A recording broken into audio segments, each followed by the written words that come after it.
So, before starting the session, I would like to call on Professor Jagatam sir.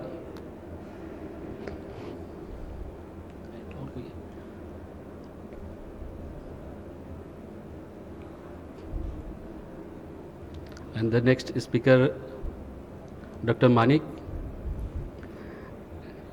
and my dear friend, Dr. Gaurav. Please.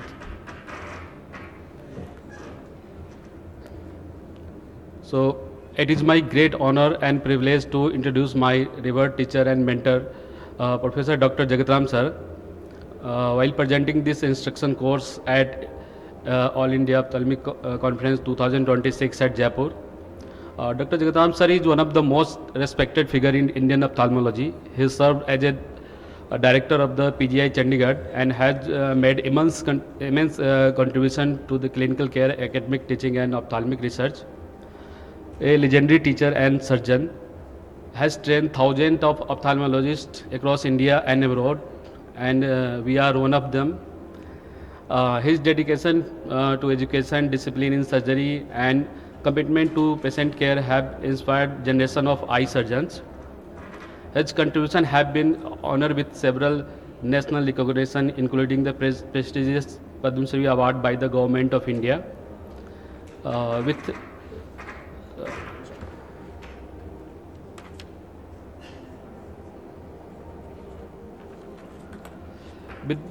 deep respect and gratitude, I dedicate this presentation to my teacher, Professor Dr. Jagatam sir.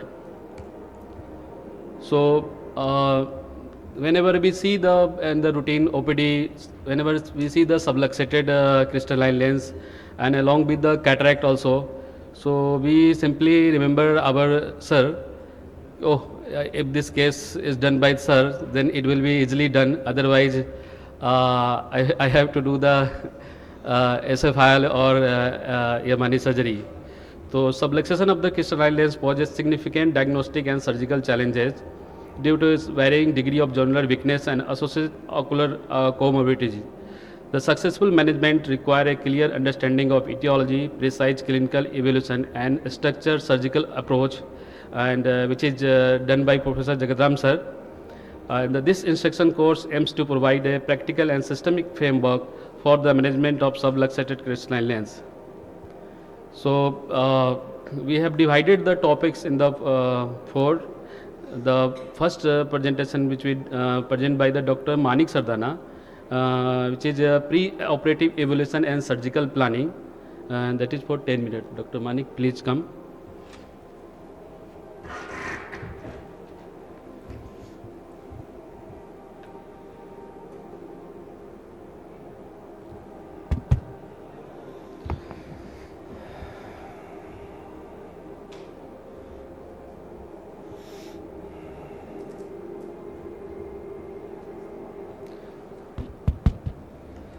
Thank you, Dr. Vijay, for the warm introduction.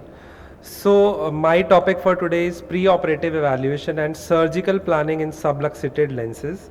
So, before we plan surgery, pre-operative evaluation forms a major part.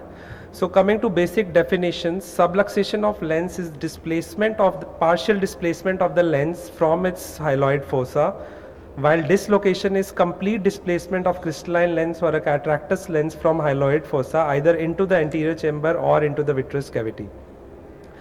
So, grading of lens subluxation is very important. It is commonly described in clock hours, but it has been divided into mild, moderate and severe, where lens edge uncovers the part of dilated pupil. In mild, it covers less than 25%, in moderate 25 to 50%, and in severe more than 50%.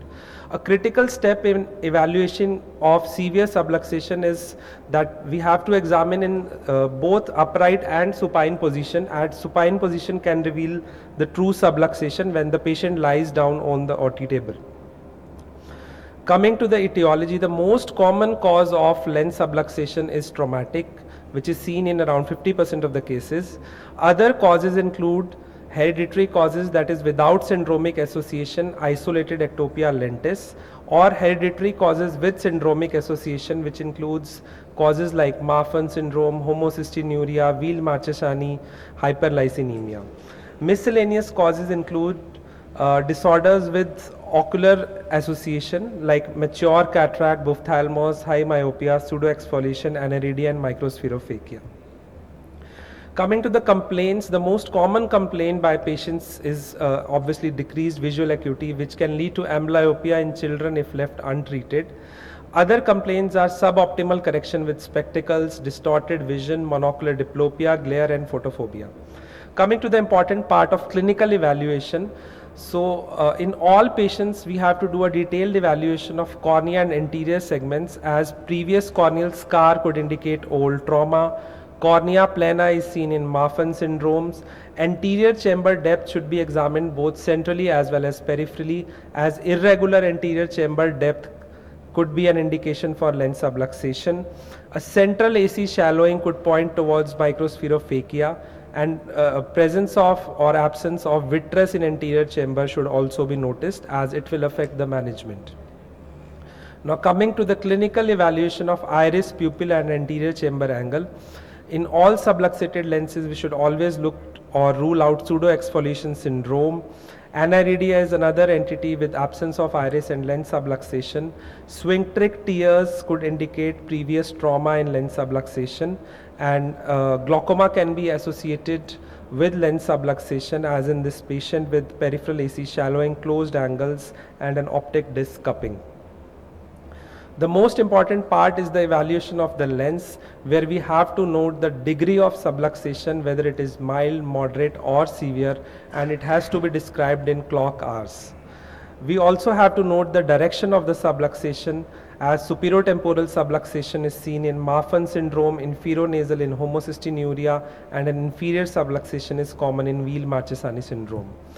Presence or absence of phacodonesis should also be noticed, as it will affect the management and will guide you through proper surgery.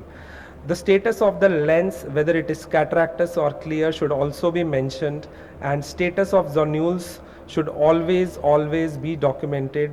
Stretched zonules are seen in Marfan syndrome, and broken zonules are seen in homocystinuria.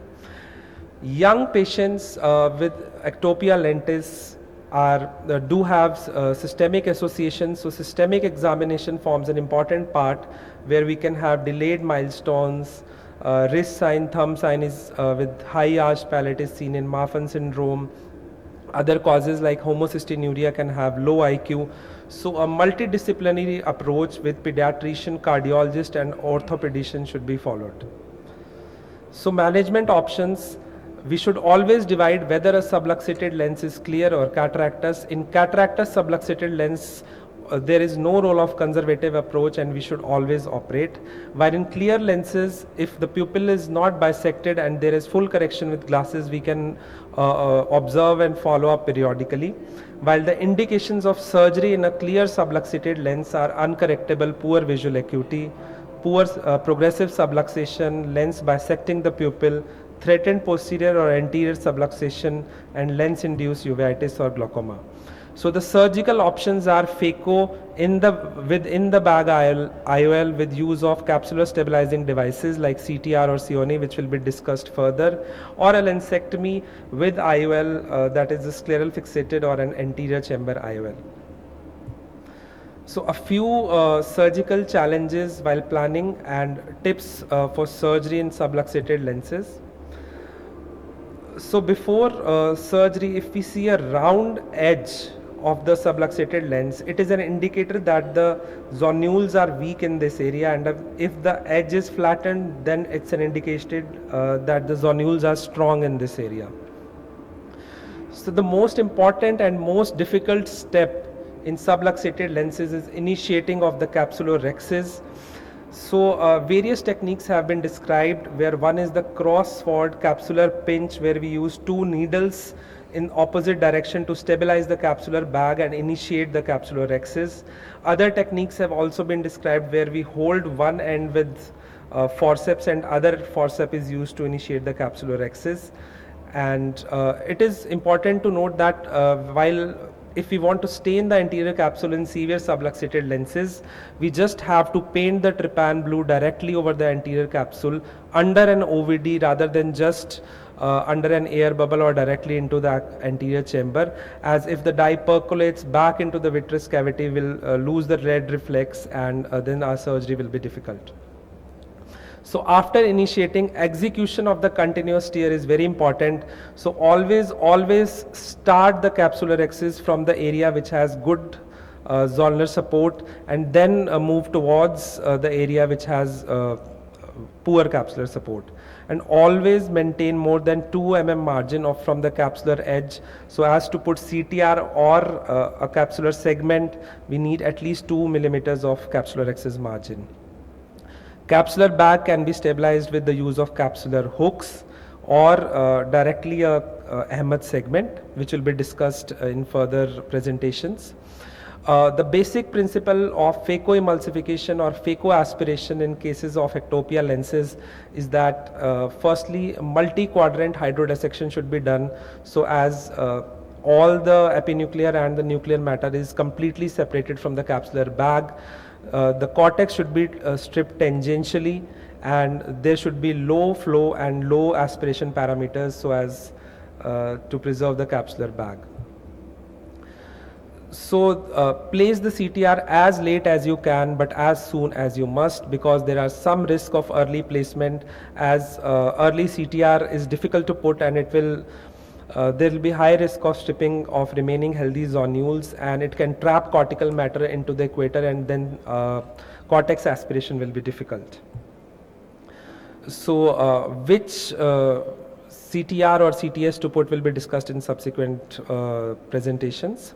And while managing intraocular complications, absolute rule is to avoid vitreous traction at all cost. Do remember that there might be vitreous coming from the area of zonular weakness, and initially you might feel that the bag is very stable, but as soon as you do vitrectomy, you'll feel that the bag is now loose, because vitreous was holding the bag in the place. Thank you. Very well explained preoperative evaluation of the subluxated cataract. Dr. Manik, it is very important to dilate the patient. Sometimes these patients are resistant to dilate. They never, they don't dilate fully. So sometimes we miss the subluxated cataract, and especially in the trauma case, it is subluxated, and it is not so, but in the patellar fossa, it is not so subluxated. It's just zonules are absent. So accidentally we find on the OT tables the subluxation is there. So it is always evaluate your patient for the all patients should be suspected for the subluxated cataracts. And Dr. Mani, can you please tell us, many a time we might confuse the subluxation from lens coloboma also. So how to differentiate if it is a lens coloboma, and how it will change the management? I think Jagatram sir has huge experience of managing lens colobomas. Sir, would you like to add about lens coloboma, how to differentiate and how to change the management? I think we will discuss in the second or so, Okay. because time will go on. Sure, sir. Okay. And now I would like to call the next speaker, Dr. Gaurav Gupta. So we Manik and Dr. Gaurav Gupta, we all are a student of Professor Jagatram sir. So we are from the same institute, and we also trained by the sir only. So Dr. Gaurav Gupta will talk on the zonular and capsular support technique. So Dr. Gaurav, please. A very good afternoon to all. At the outside, I would like to thank Dr. Vijay and Professor Jagatram sir to give me the opportunity to speak in front of you. So I'll be speaking on zonular and capsular support techniques. There are no financial disclosures. So Dr. Manik has very well elaborated all the management options, but still I would like to cover a few things. I have tried to keep the talk very basic so that all who are attending the session can start doing subluxated lens management in their practice. So first and foremost thing is to identify if the lens is clear or not. That is the biggest question, to see if the lens is clear, if it is a natural crystalline lens or it is a cataractous lens, because that entirely changes the management. If it is a cataractous lens, there is no question of waiting or observation. We have to operate and it will require a surgical intervention. But if it is a clear crystalline lens, then check very carefully. If there is no subluxation seen in undilated scenario, if any diplopia is there, if it is bisecting the pupil, if the patient is not having much of a trouble and you have accidentally identified the subluxated crystalline clear lens, then we don't need to hurry up and treat those cases, just give them glasses and treat them. But if there is a high cylinder, if the pupil is, the subluxation is bisecting the pupil, then we need to take intervention. So I'll be discussing about all the support devices and the techniques.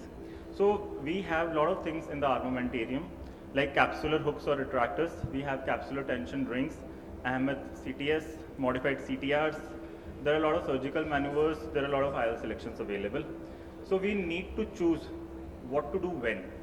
So that is the most important question when we have a lot of things in our armamentarium, what to do when. So as Dr. Manik very well elaborated, we need to do a dilated examination and always grade the degree of subluxation. How much degree of subluxation is there? If it is less than 3 clocker, if it is 3 to 6 clocker, if 6 to 9 clocker or more, because that only will define what procedure to be done. So this is a capsular hook or retractor. Many a time we get confused from a capsular hook from an iris hooks. Both are totally different, and if we will use iris hook instead of capsular hook, they might cause trouble during the surgery. These are modified hooks which support the anterior capsular edge during the surgery to stabilize the bag. How it differs? They have a wider base, so they support better in the capsular fornix than the iris hooks. So here you can see both the hooks.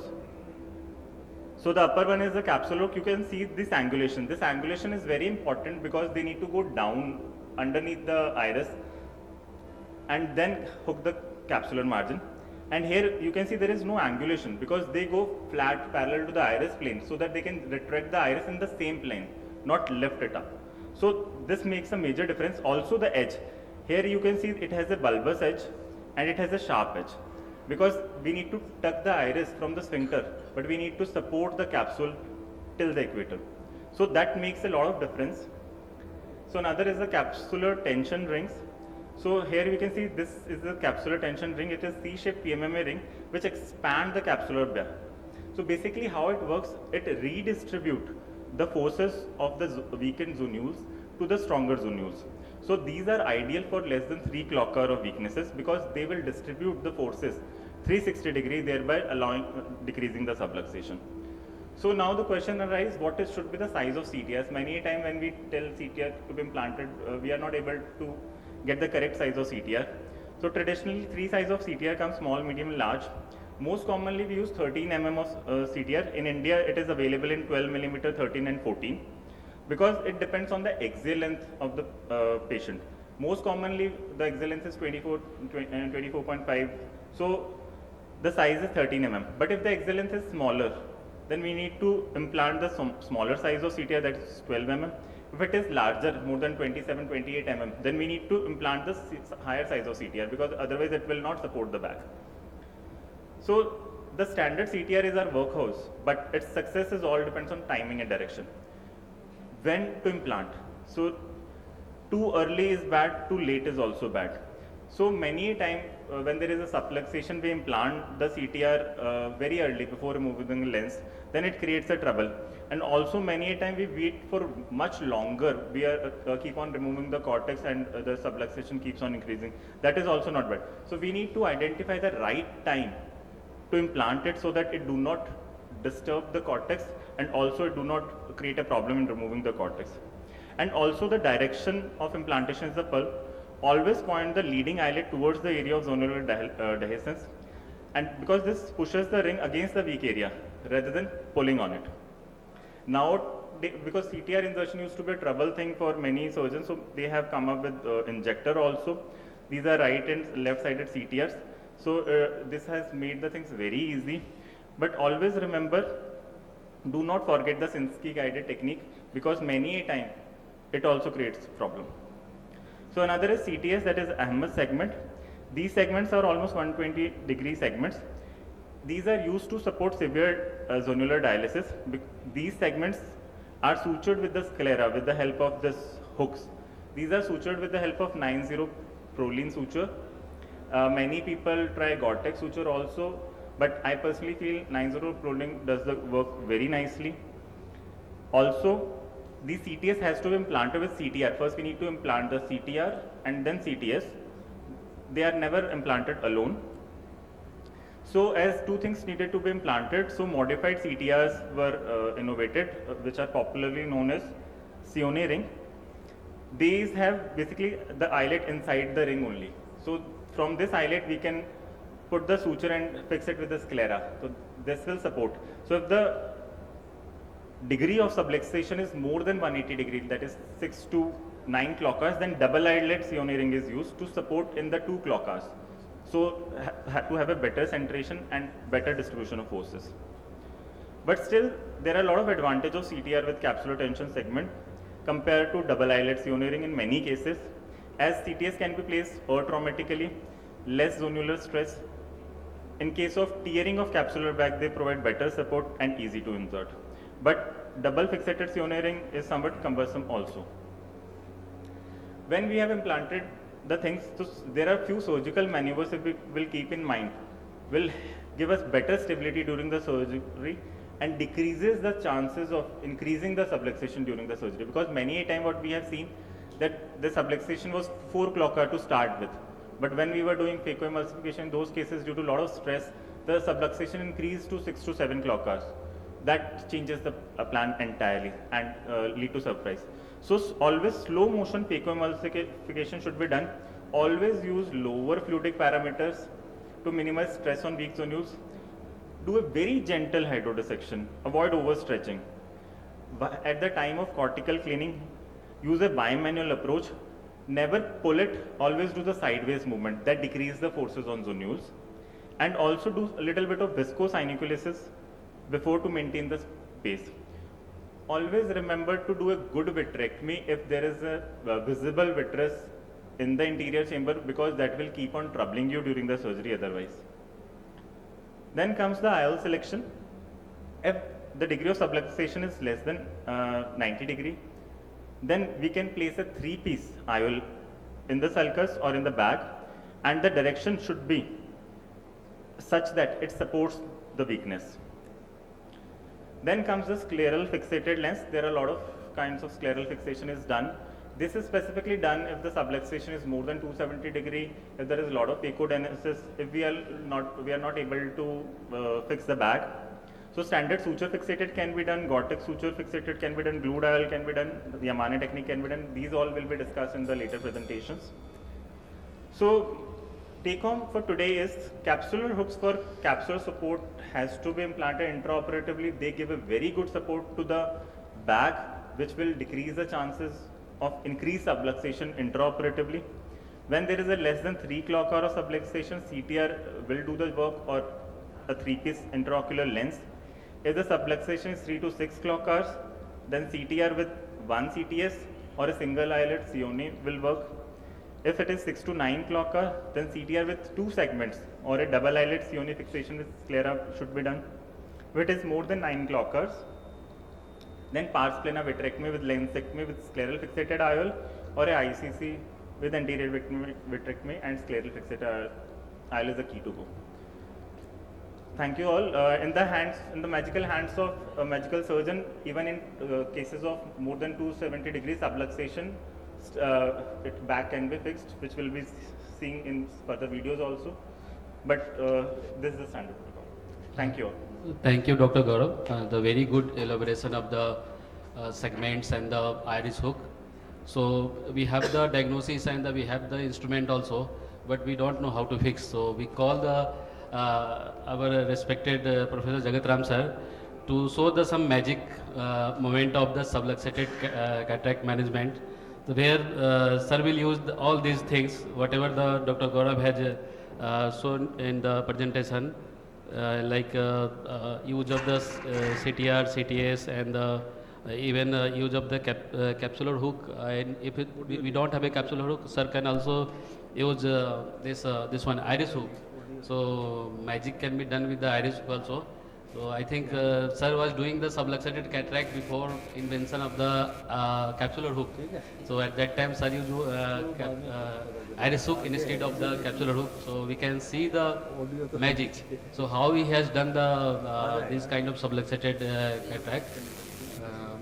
Especially whenever I saw these kind of cases, so I directly go for the lensectomy with SFIL. But sir did uh, sub, directly fix that bag. Sir don't do the lensectomy with the SFIL. So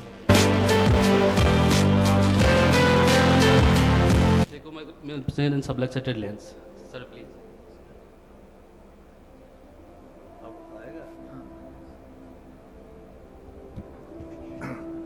Thank you, Dr. Vijay Sharma, for giving this long introduction. I am truly proud of Dr. Vijay Sharma, who has, I think, set up a very big clinic, and he is one of the excellent surgeon, Thank you, sir. which was trained by us, and also Dr. Gaurav Gupta. Yeah, Dr. Vijay Sharma is at Patna, Dr. Gaurav Gupta at Batrinda. He has his independent clinic, and we have Dr. Manik Sardana, who will get today what is the name of the Colonel Rangachari Award today.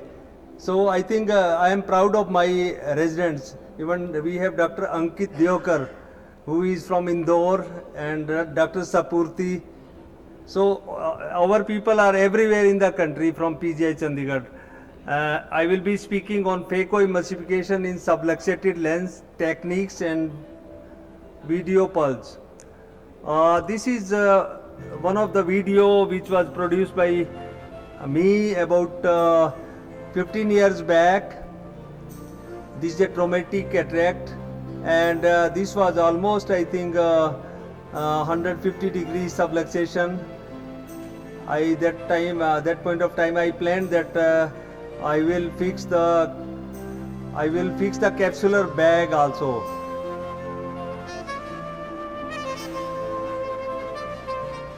Here I think it was not difficult to perform continuous curvilinear capsular axis because it was a clear lens. About 15 years back, these hooks, not even capsular hooks but iris hooks, it was implanted, they were implanted to the axis margins. And then main idea was that we must fix the capsular bag to provide stability for the capsular bag and ultimate centration of the IOL. So this Sioni ring, one eyelet Sioni ring was placed into capsular bag, and it was tightened and then fixed. Scleral fixation of the this Sioni ring was done, and then hydrophobic acrylic IOL placement into capsular bag. Ultimately, we achieved excellent centration of the IOL.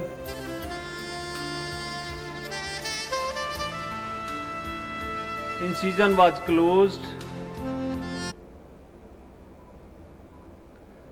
and here is another subluxated cataract with corneal astigmatism.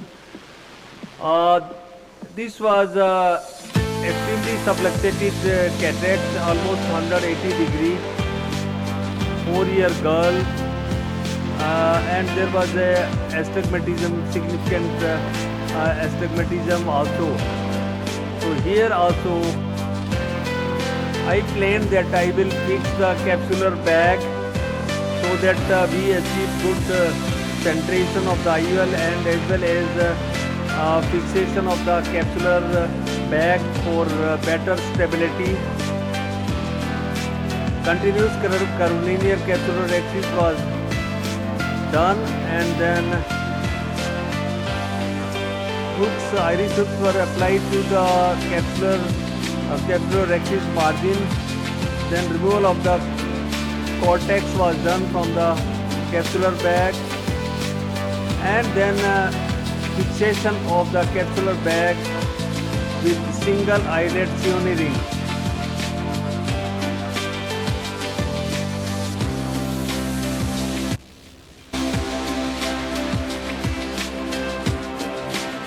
This patient had significant astigmatism. We used Callisto, and this was the perfect IOL centration achieved. And here is a case with very severe subluxation of the cataract.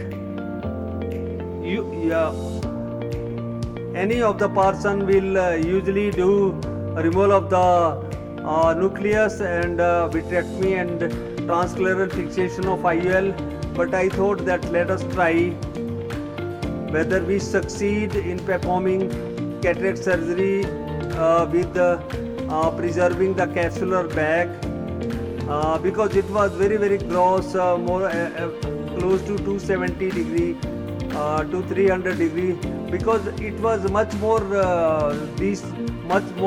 subluxation than it is visible, because lens will be round, so like that it is difficult to do rexis.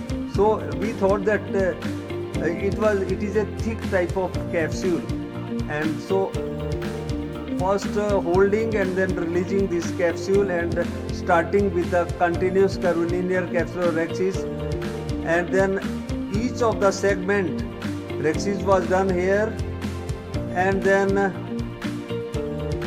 so difficult to move this, then considered of placing the hooks to the rexis margin, because otherwise it was so difficult to do, and then placing the other hooks to the rexis margins.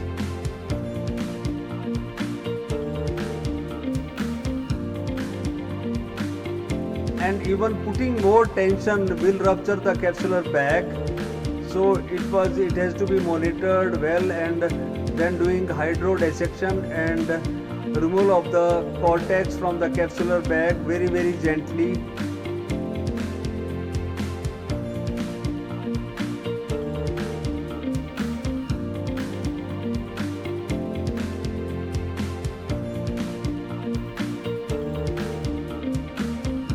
So it has to be very gentle removal of the cortex from the capsular bag, and you should be prepared also for transscleral fixation of IOL, but here so far we succeeded, and we did more regular placement of these hooks to the rexis margins. So it was quite stable now. Then we thought that we will fix the capsular bag. At this point of time, you can also rupture the capsular bag with this needle, but gently placement of the AIOC segment or two eyelid ring in such a case. But here we selected that AIOC segment will be better for this case, because we have to place it at least in both the quadrant. First one AIOC segment was placed in the extreme subluxation, and it was fit to the capsular scleral fixation of the segment was done, and very gradually I think you have to tighten it, because it may rupture, and whatever you do may finish within a minute, and it need lot of patience and lot of gentleness also. Here this is the another AIOC segment which was placed opposite. It has to be within the bag, not outside, and then it is fixed. Scleral fixation was done here.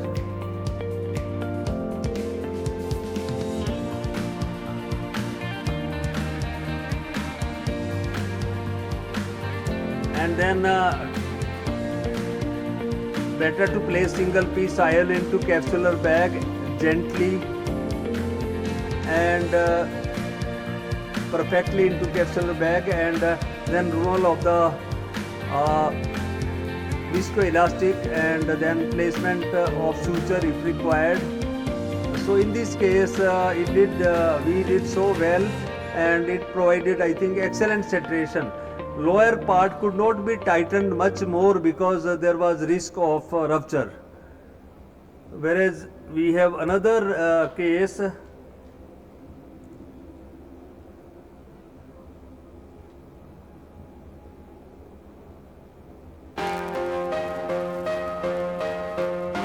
This was again subluxated cataract, and there was a partial type of coloboma with astigmatism. This was a 9-year-old boy with the right eye lenticular coloboma and significant corneal astigmatism. This was the anterior segment OCT. This was the astigmatism in this child.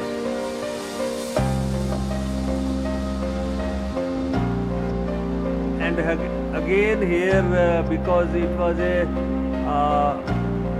marked subluxation of the crystalline lens, and moreover there were some synechi also. Here there were posterior synechi, so the synechi were also released.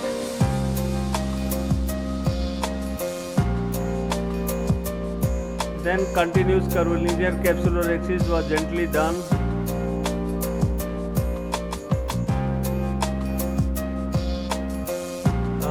Good rhexis was achieved, and then we planned that we will place hooks. These were the true type of capsular hooks where there is a round end of the, and then limited hydrodissection was done, and of course removal of the cortex from the capsular bag.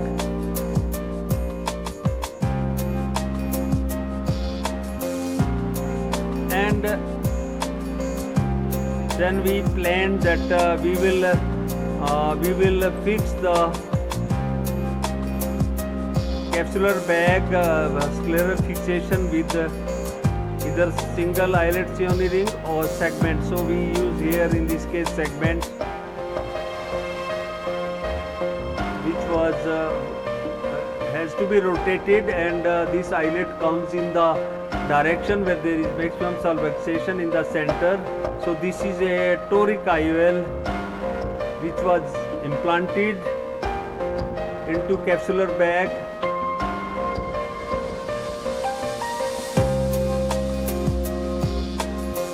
And Callisto was used in this case, although marking were also there which was done before, and removal of the cortex from removal of the viscoelastic from the capsular bag, and final destination of the implantation was achieved here. Then we achieved excellent centration of the IOL, and then finally tightened, and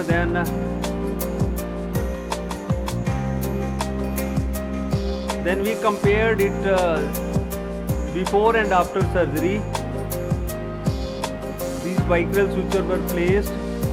Excellent centration was achieved here. So this was the final centration. Child was amblyopic, and this shows before and after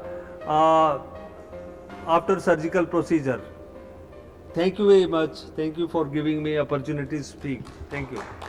So beyond the imagination, sir, so salvaging the capsular bag and always fixate the capsular bag to the sclera.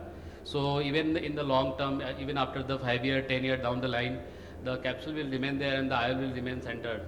So many a times only putting the CTR and down the line after 5 to 10 years, that lens got dislocated in the posterior chamber, is decentered.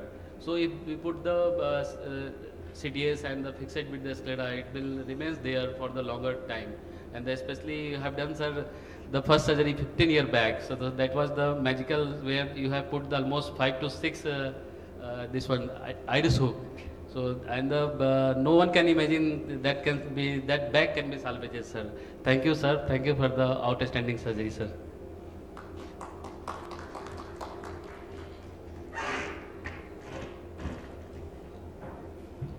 So our next presenter is Dr. Vijay Sharma. He will be speaking on intraocular lens fixation and complication management.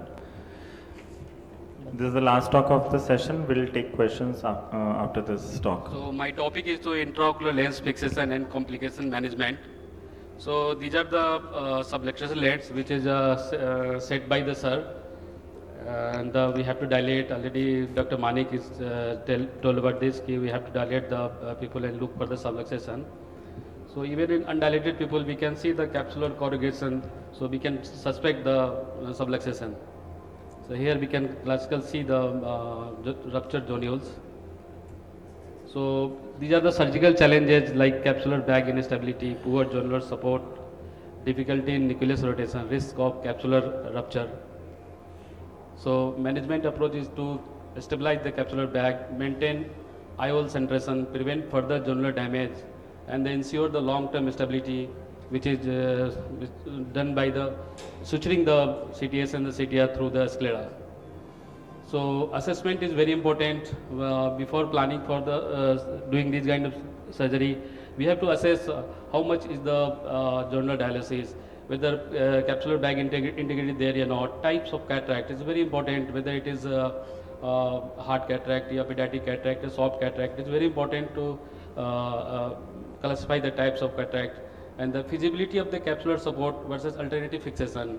One should not go directly go to the OT, just we can fix this lens. We have to keep the backup of SFIL also. So device to fix the subluxation lens, which is already discussed by Dr. Gaur.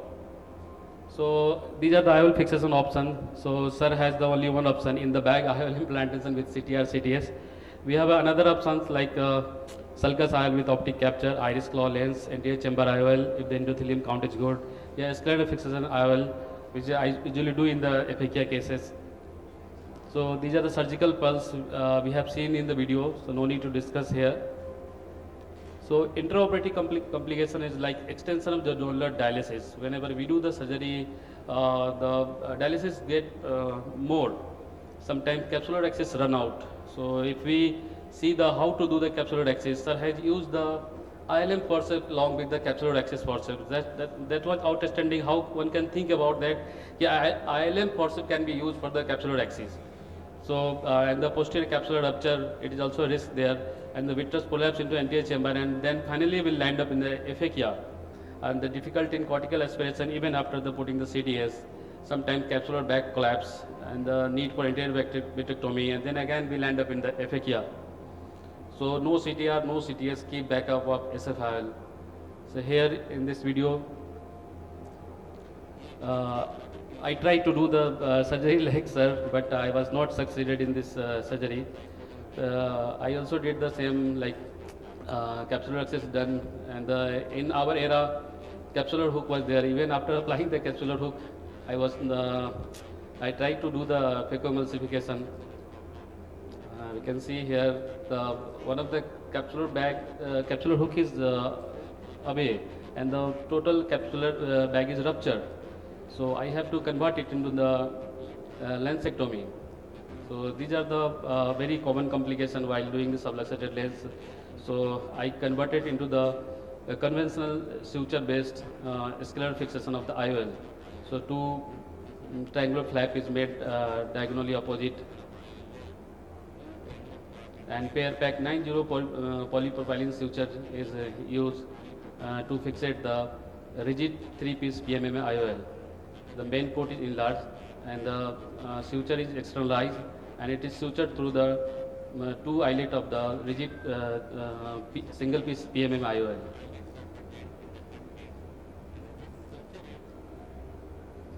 So not all subluxated cataract get success. So one should be keep ready with the SFIL.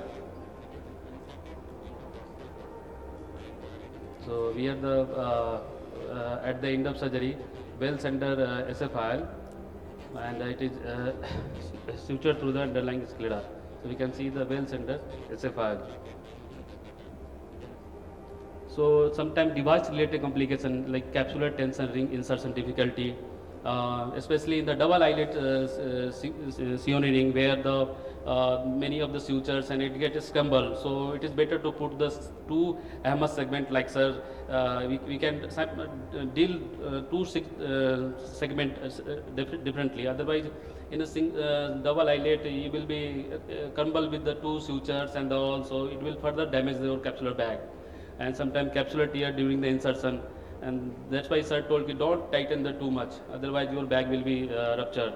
And the late bag IOL complex instability if we don't suture our CTS to the sclera. The early post-operative complication like corneal edema, anterior chamber inflammation, raised intraocular pressure which can be managed by conservatively, and IOL decentration or tilt, we have to go to the OT again for this kind of complication. Late post-op complication like late IOL bag complex dislocation, posterior capsular opacification, cystoid macular edema, and the retinal detachment.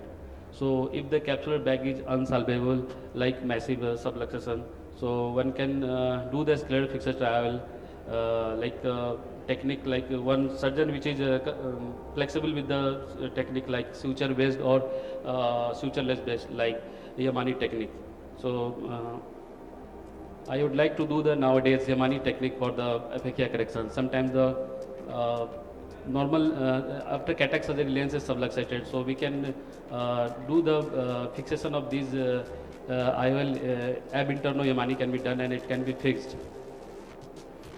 So where inferior dislocated IOL was there, so I just externalized the leading and lagging haptics through the underlying sclera, and the tip of the haptic is cauterized and reinserted back into the sclera, and at the end of surgery well center IOL. Another case where the massive trauma leads to the almost subluxation of the cataract, and the patient was aphakia with a sphincter tear is there. So in these kind of cases, Yamani is very useful. This is a slightly modification of the Yamani, that is leading haptic is externalized first, and lagging haptic is externalized through the one of the 26 needle. So where we can see the lagging haptic is first externalized, and it is easy to handle the haptics. It will never broke your haptic if we externalize the lagging haptic first.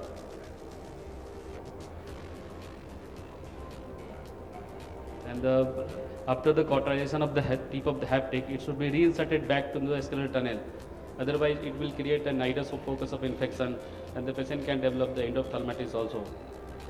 So after the cauterization, it should be reinserted back. We can see at the end of the surgery a well-centered IOL. Another case where the pupil was very small and the aphakia subluxation was there, so lensectomy was done, and the iris hook were applied to externalize one of the leading haptics to fix the three-piece IOL.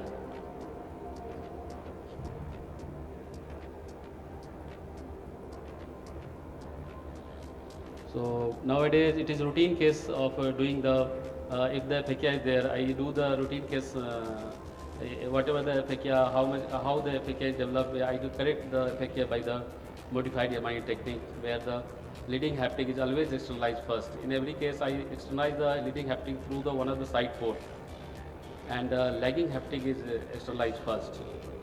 This is a very simple sutureless, glueless technique where we can fix the three-piece IOL, and especially subluxation is very almost more than 280 degree. So if bag cannot be salvaged, so we can use this technique and implant the three-piece IOL.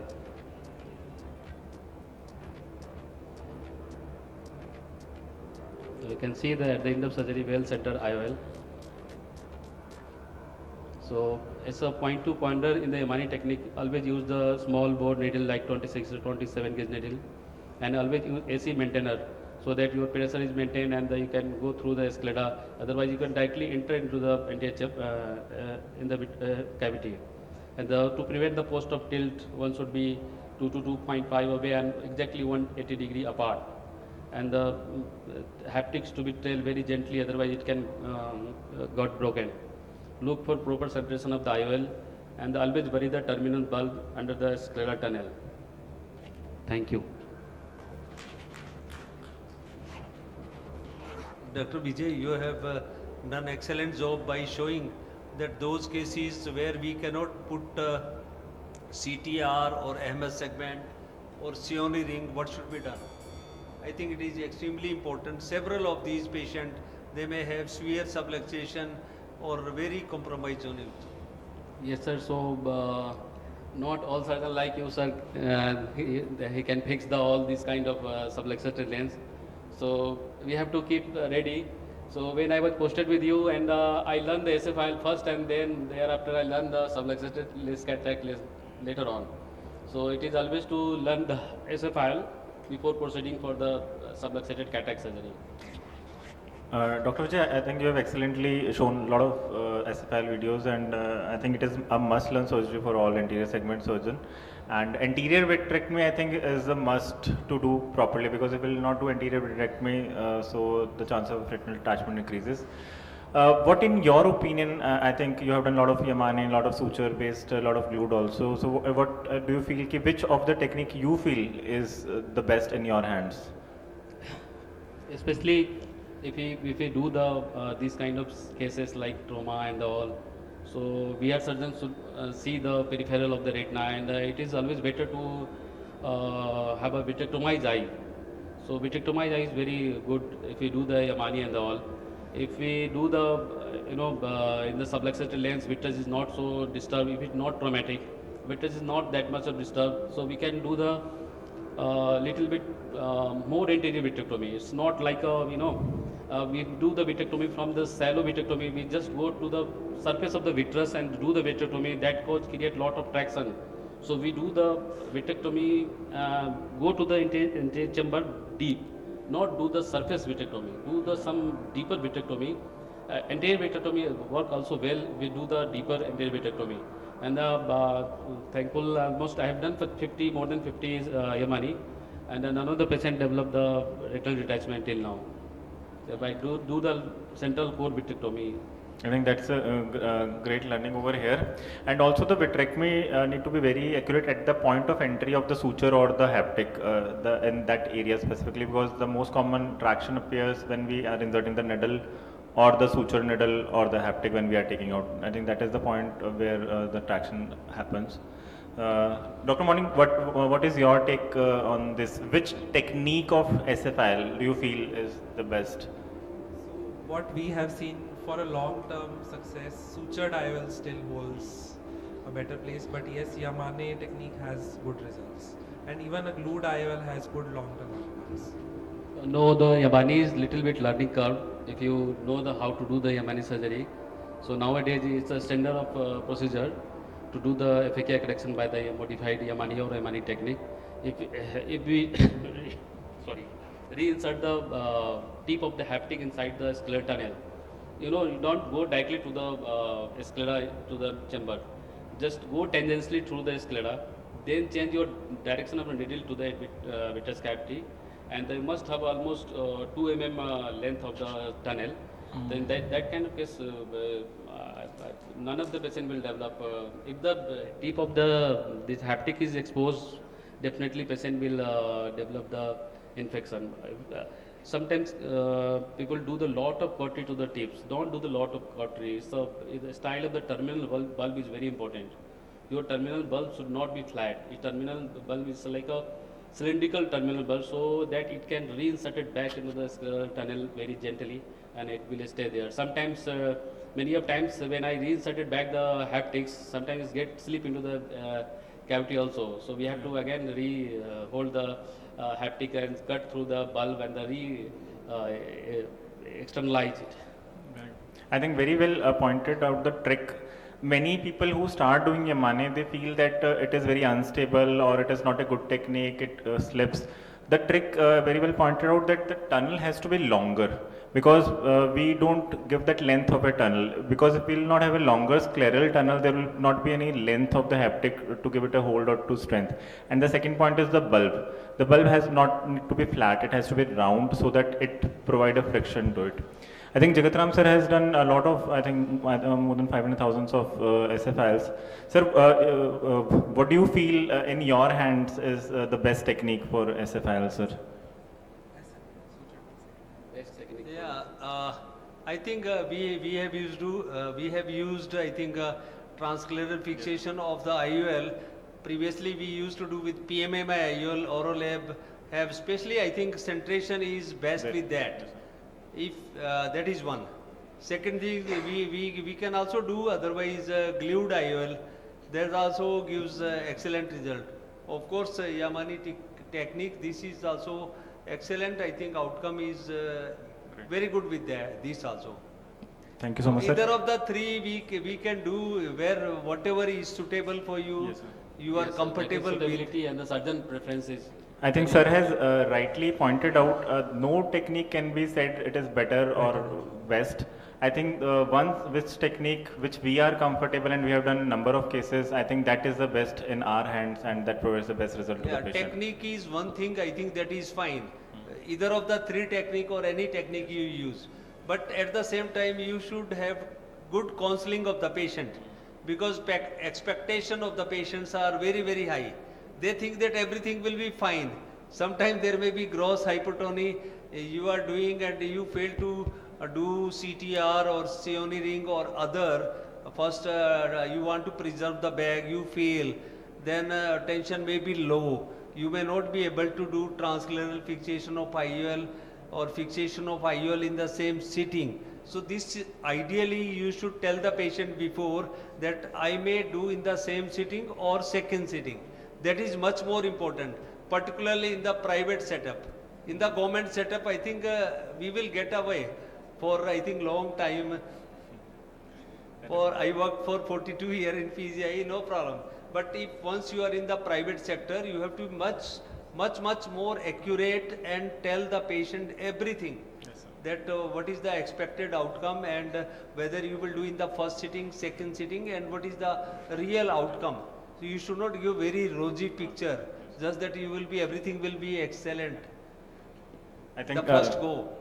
very well pointed out. The counseling is very important, as we all say, under promise and over deliver. Do not over promise such patient that everything will be fine, because these are complicated cases and many time even in good best of the hands things can go wrong, and many time there might be some problems. So we should always tell the patient and counsel them very well. In the audience, anyone doing SFL or any like lot of days now people have started doing retrofixated iris claw lenses. I think Dr. Ankit is doing a lot of retrofixated. What is your opinion on those in such cases? What is your experience? So per se, retrofixated iris claw are good actually. They have good centration, but the only thing is that whenever there is a haptic, one side the haptic gets stuck and the other side is broken, because sometimes it leads a lot of it has got its own learning curve, and if you don't tuck the haptic to the iris properly, because it's kind of blind procedure. So if you don't tuck it properly, it might loosen up, it might lose from there, you might broke the haptic might just get broken, all those things can happen. So the second problem which can happen with retrofixated iris claws is a recurrent pigment dispersion, and all those things are a problem. So it should be specially avoided in patients who has got some glaucomatous changes or something like a previous history of uveitis or a glaucoma history as well. Yeah. So given the case, you will prefer SFL more than For retrofixated. quiet eye, a glaucomatous eye, we can go for retrofixated iris claws. Thank you so much. Anyone in the audience who is doing SFLs, any experience would like to share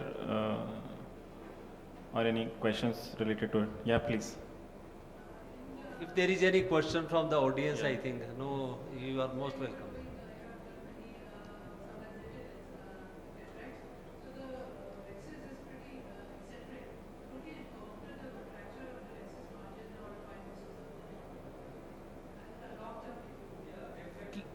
definitely I think these are the patient, particularly even in pediatric cases, size of the rexis, and they may get ACO, anterior capsular opacification is much more dense in children.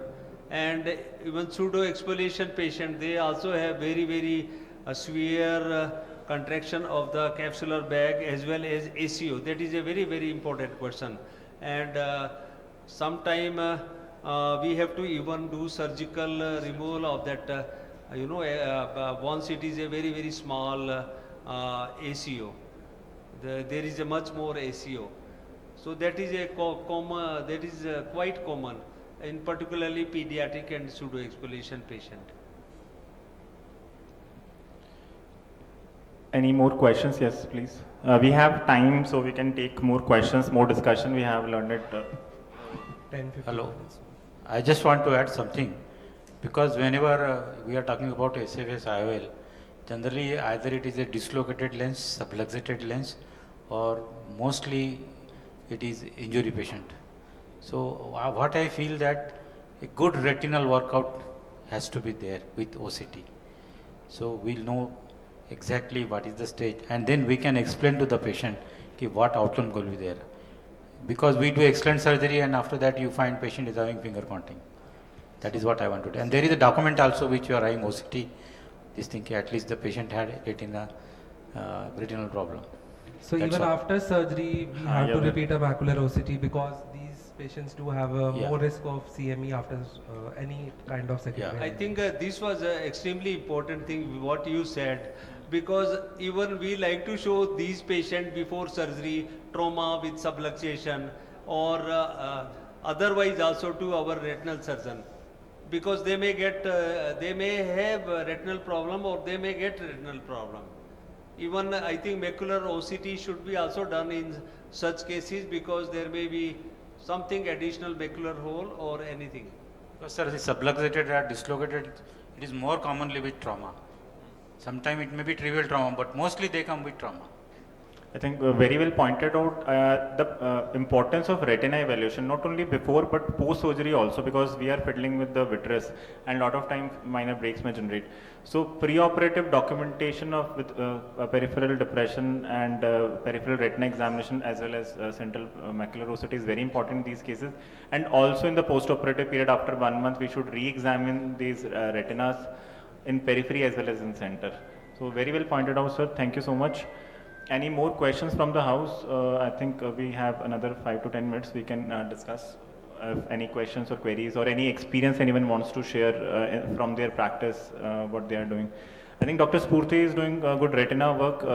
What is your take as a retina person? Because many a time I have seen retina people discouraging doing SFIs. Throughout the videos, I was saying, where is the vitreous, where is the vitreous? So I think in Sir's case, those were anterior vitreous phase was not disturbed Yeah, that's at not all. disturbed. Not No, it So was in not. such cases, I think doing a capsular fixation would is actually safe because you're not even disturbing the vitreous phase and you're fixing the IOL in the bag, then it is safe.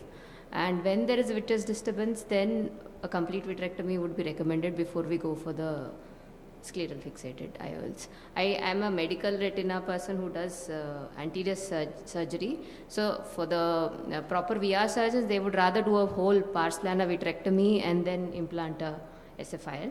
While there is an option of doing a very good anterior and core vitrectomy and then implanting, we can, I think anterior segment surgeons can also use pars plana ports and do a proper vitrectomy or even place a infusion cannula and do without needing a biome to do a posterior vitrectomy. We don't have to induce a PVD or go posteriorly for such a case. Yeah, but we'll need a biome, definitely. My question is to the sir. Sir, I will just ask, what is the change of SFL IOL in pediatric cases? Your experience. So sorry, can you repeat the question, please? What is the Suppose you are taking SFL IOL in kids, children. Sir, he wants to know SFIL in pediatric patients. What is the size you prefer, or any change in size, or the same size you are going to put in adult? Size of SFILs. Or you will be having the customized lens. TSF IOL we have done in children older than 4 years. Initially, even if we have kept them phakic, we don't do because it matter, distance also matter from the limbus. That is one. And maturation of that pars plana area. So usually we have done more than 3.5 to 4 year and older, and we have implanted both transcleral fixation, that is PMMA IOL, adult size IOL, and also foldable IOL with the scleral fixation. So 4 year and more is our age group, and you can use TSF IOL, whether it is a PMMA or foldable IOL. Thank you. So any more questions from the house? Any queries, or anyone wants to like share experience? So we'll be closing the session. Thank you all for patient listening. I'll invite everyone for the group photograph. So, thank you.